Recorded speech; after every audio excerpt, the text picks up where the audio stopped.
안녕하세요. 사주의 원인과 남녀의 궁합관계를 가지고 마음을 꿰뚫어서 방법과 해법을 찾아주는 선혜입니다. 요즘 사회에 애인이 없는 사람이 바보라는 말이 있을 정도로 부인 말고 애인을 만나고 있는 남녀가 많죠. 아마도 이 방송을 보고 있는 분들 중에도 3명 중 1명은 애인을 만나고 있다고 선혜가 단언할 정도로 애인을 만나고 있는 것이 사회화가 된 것이 사실입니다. 지금 현재 애인을 만나고 있어도 언젠가 때가 오면 헤어지게 되겠죠. 어떠한 인연이든 만남의 순간이 있으면 헤어지는 때가 있는 법이죠. 애인으로 인한 고민 때문에 상담을 받는 여성분들이 상당히 많이 계신 것이 사실입니다.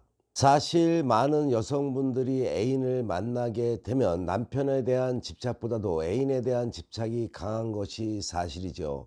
스스로에 대한 집착으로 인해서 정신적인 괴로움과 외로움을 느낄 때가 많습니다. 그래서 오늘은 어찌어찌 하다가 애인을 만난 남녀에게 이런 마음을 가지고 애인을 대하라라는 주제를 가지고 이야기를 시작합니다.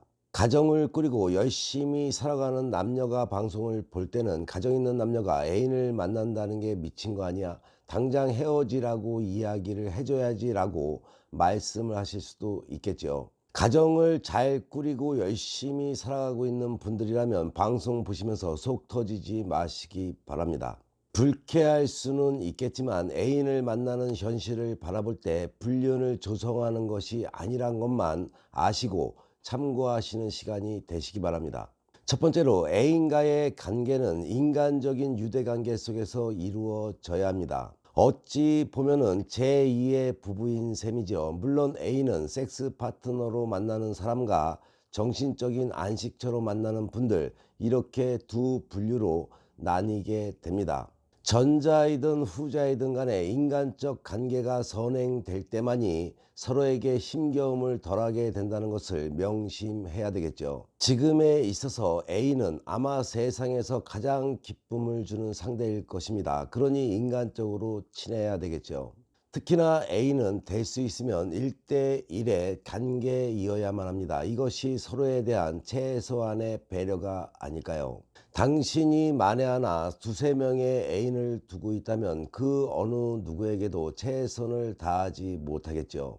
애인이든 부인이든 간에 마찬가지로 당신에게 있어서 소중한 사람이어야만 한다는 것이죠. 단순한 놀이개가 아님을 명심하시기 바랍니다. 적어도 애인을 만날 때는 각자의 가정의 리듬을 깨서는 안 된다는 것을 꼭 지켜야겠죠. 애인에게 외박을 강요한다거나 밤늦게까지 붙잡아 놓아서는 안 된다는 것입니다. 당신의 애인은 가정을 꾸민 유부남 유부녀인 점을 인정하고 또한 자기보다 먼저 선점한 상대를 인정할 때에만 행복한 불륜은 지속된다는 것을 알아야 할 것입니다. 그리고 밤늦게 전화하는 일은 없어야겠죠. 이건 기본적인 에티켓이란 것을 꼭 지키시기 바랍니다. 그리고 네 번째로 흔적을 남기지 말아야겠죠. 사랑하면서 키스마크나 긁힘 등 사랑의 흔적을 보이지 말아야 합니다. 우연치 않게 본가에서 부부관계를 하게 될 때 당신의 애인이 당황하게 궁지로 무는 어리석음은 보이지 말라는 것이죠. 다시 말해 영역 표시는 형식상 본가의 것이죠. 당신은 어찌 보면은 불법 점유자라는 것을 명심하시기 바랍니다. 본가의 미안한 마음으로 애인을 사랑하시기 바랍니다. 그러면 상대도 그리해 줄 것입니다. 다섯 번째로 애인의 스케줄에 맞추어 주라는 것이죠. 애인이 마음이 편해야 당신이 편안한 것이란 것을 명심하시기 바랍니다.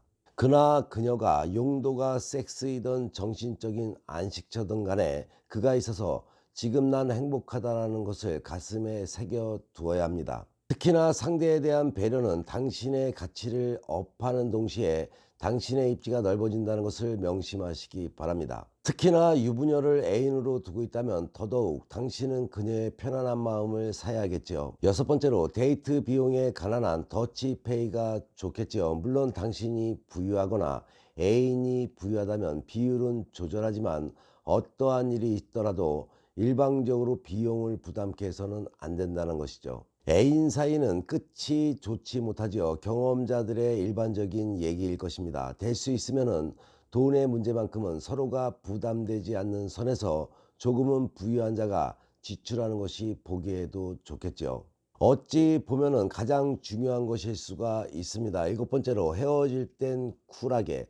당신이 먼저 헤어지자고 할 때는 심적으로 배신감이 느끼지 않도록 작은 부분이라도 배려를 해야 합니다. 경제적으로 힘겨운 애인에게는 약간의 경제적 도움을 주고, 정신적으로 그녀가 당신을 의지했다면 더더욱 그녀에게 상처 주지 않는 대안을 마련해야 합니다. 상대가 먼저 헤어짐을 요구할 때는 바보처럼 무조건적으로 따라야 합니다. 지금까지 당신과 함께 해준 것만으로도 애인은 고마웠노라며 그녀가 진심으로 행복하기를 기원해 주시기 바랍니다. 마지막으로, 그 어떠한 일이 있어도 상대의 가정에 또는 상대에게 조금의 피해도 주어서는 안 된다는 것을 명심하시기 바랍니다. 애인을 만나 시간이 흐르면 괴로운 순간이 찾아옵니다. 아마도 애인을 만난 대가가 아닌가 싶죠.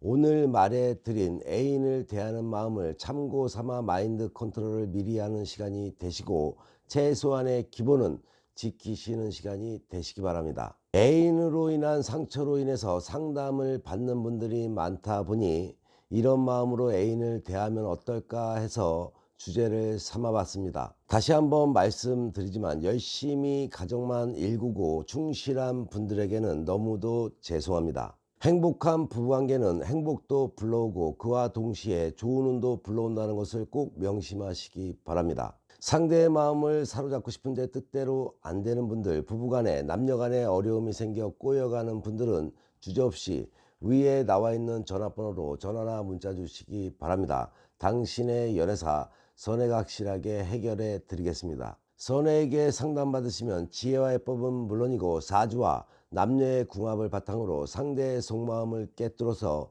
당신이 원하는 것을 얻게 될 것입니다. 행복한 연애방송 TV 열심히 보시고 좋은 일만 가득하시기 바랍니다. 더욱더 흥미로운 이야기로 다음 방송에 만나 뵙겠습니다.